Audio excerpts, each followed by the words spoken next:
Welcome to Trench Talk. We about to dive into all the gang-related news, stories, and history. So you know the drill, like comment, share, and smash that bell so you don't miss when we drop something fresh.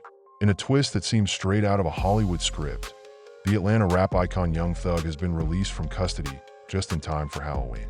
After an intense legal battle revolving around RICO charges, it appears the rapper, born Jeffrey Williams, has finally caught a break. A judge has handed down a 40-year sentence, but with a significant twist. 5 years of that time have been commuted to time served, followed by 15 years of probation. Now, this isn't exactly a get-out-of-jail-free card. If Young Thug stumbles in meeting his probation conditions, he faces the prospect of serving an additional 20 years behind bars, a looming shadow over his newfound freedom. The judge's ruling has indeed sparked a flurry of reactions, revealing a complex web of emotions surrounding the rapper's release. Young Thug's return to the streets is far from a straightforward victory. It comes with a set of stringent probation conditions that could complicate his newfound freedom. Banned from Metro Atlanta, he must navigate his life away from the very city that shaped his career. This exile not only affects his personal life, but also poses challenges for his music, forcing him to reconsider where and how he can create and perform. Among the most notable conditions is the requirement for Young Thug to deliver 4 presentations against gang violence each year. This obligation not only reflects the seriousness of his previous legal entanglements, but also positions him as a potential role model or spokesperson against the very culture that once enveloped him. It's a unique twist that raises questions about accountability in the hip-hop community and whether artists can effectively advocate for change when their pasts are so closely scrutinized. Traveling is limited strictly to work-related purposes, effectively curtailing his freedom to move freely, as he can only leave for music-related activities. While this restriction is understandable given his circumstances, it imposes a rigid structure on his life that could stifle his creativity. Young Thug will have to find innovative ways to produce and promote his music within these confines, constantly balancing his career aspirations with the risks that accompany his probationary status. Perhaps the most curious condition involves his ability to maintain contact with his brother and fellow rapper Ghana, who also accepted a plea deal. This raises an intriguing question: why the exemption for Ghana? It could suggest a deeper alliance or understanding between the two, but it also points to the complexities of relationships within the hip-hop community, where loyalty and betrayal are often at play. Does this signal a potential collaboration that could unify their voices against the issues they faced? Or does it highlight the fraught nature of their connections with others who were implicated in their legal troubles? The conditions of Young Thug's probation are not just legal stipulations. They could serve as a litmus test for the dynamics within the hip-hop community. How will these conditions affect his relationships with other artists? Will they foster a supportive environment that encourages artists to grow and change? Or will they further entrench divisions and tensions?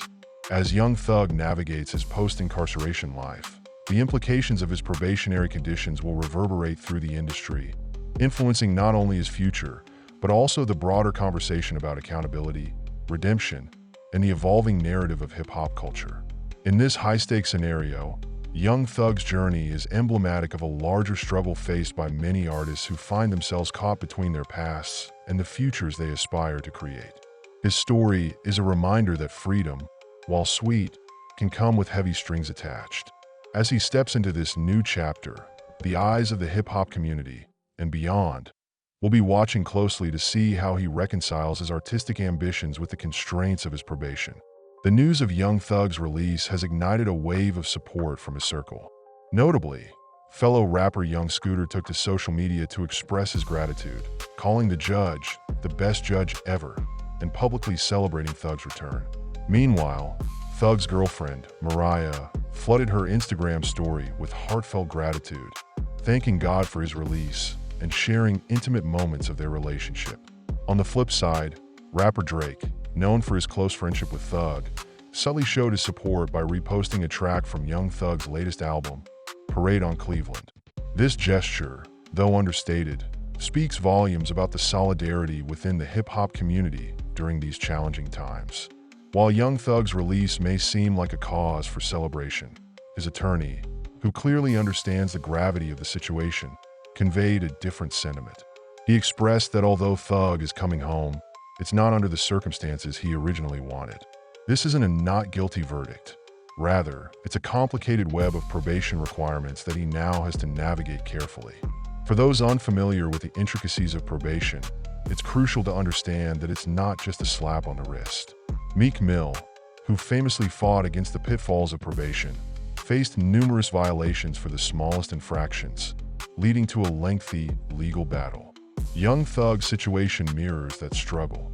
He now must walk a tightrope for the next 15 years, with the threat of incarceration always looming if he makes the slightest misstep. Young Thug's return to freedom is anything but straightforward. The road ahead is fraught with challenges that demand unwavering vigilance and self-control. He is now tasked with navigating a minefield of restrictions, including the necessity to avoid any contact with law enforcement. This requirement alone can be daunting, as even innocuous encounters can lead to scrutiny and potential legal repercussions. Every interaction and movement is now subject to the lens of the law, making even the simplest tasks feel like a high-stakes gamble. In addition to steering clear of police contact, Young Thug must also avoid associating with other felons. This condition places an immense burden on his social life, as it could lead to isolation from friends and colleagues who may have faced similar circumstances. The weight of this separation can be psychologically taxing, as he navigates the delicate balance between maintaining his existing relationships and honoring the conditions of his probation. This newfound solitude could stifle his creativity and artistic expression, both crucial elements of his identity as a musician. Complying with all probation conditions is essential, but it also requires an extraordinary level of discipline. Young Thug must cultivate a lifestyle that is radically different from the one he previously led, a shift that could be both physically and mentally exhausting. The temptation to slip back into old habits or to seek out familiar company can be strong, but failure to maintain a clean slate could lead to a swift return to confinement. This precarious balancing act will undoubtedly test his resilience and determination, pushing him to confront the very demons that landed him in trouble in the first place. As the hip-hop world celebrates his return, the reality of Young Thug's freedom is bittersweet. Yes, being back home with family and friends is a significant victory, one that many would envy. Yet this joy is tempered by a sobering reminder of the complicated nature of justice and the lasting impact of past decisions. The scars of his legal battles will not fade easily, and the shadow of his history will follow him as he attempts to forge a new path. In the backdrop of this personal struggle, Young Thug's story also reflects broader societal issues regarding justice and redemption. His journey underscores the complexities of navigating a system that often feels unforgiving and harsh. The conversations surrounding his release are as much about his individual story as they are about the systemic challenges that many face when re-entering society after incarceration. As we wait to see how this chapter unfolds, one thing is for sure: Young Thug's journey is far from over. His experiences will resonate beyond the confines of his personal life, potentially sparking dialogue about rehabilitation, the impact of the criminal justice system on artists, and the societal expectations placed upon those who have walked a similar path. Join the conversation in the comments below. What are your thoughts on Thug's release and the conditions he faces? How do you feel about the pressures he must navigate in pursuit of a better life? Don't forget to like, comment, share, and subscribe for the latest updates. Your voice matters in shaping the narrative surrounding not only Young Thug, but also the many individuals striving to overcome their past in pursuit of a brighter future. These issues exist before King Von's death, merely waiting for the right moment to surface? Or has his passing accelerated underlying tensions, forcing members to confront their grievances in a very public manner? The implications of 50 Cent's statements extend beyond individual relationships. They pose serious questions about the future of ODF itself. If trust is compromised and members are pitted against one another, the group's cohesion could crumble. This instability could hinder their ability to collaborate effectively, produce music, and maintain their public image. Moreover, the scrutiny from the media and the public will only intensify as these allegations swirl. If ODF is perceived as a group divided by infighting and betrayal, it could tarnish their reputation and affect their fan base. Audiences often rally behind artists who project unity and loyalty, and any perception of disarray could alienate supporters. 50 Cent's insights into the turmoil surrounding King Von's death shed light on the complicated dynamics at play within ODF. The danger, betrayal, and uncertainty he highlights create a tense atmosphere, suggesting that the consequences of this situation could reverberate for some time. As this drama unfolds, it serves as a stark reminder of the harsh realities of street life and the often murky waters of loyalty in the world of hip-hop. The big picture is not just about financial disputes or personal grievances. It's about the integrity of relationships and the potential for conflict that looms large over those left in the aftermath of King Von's tragic end.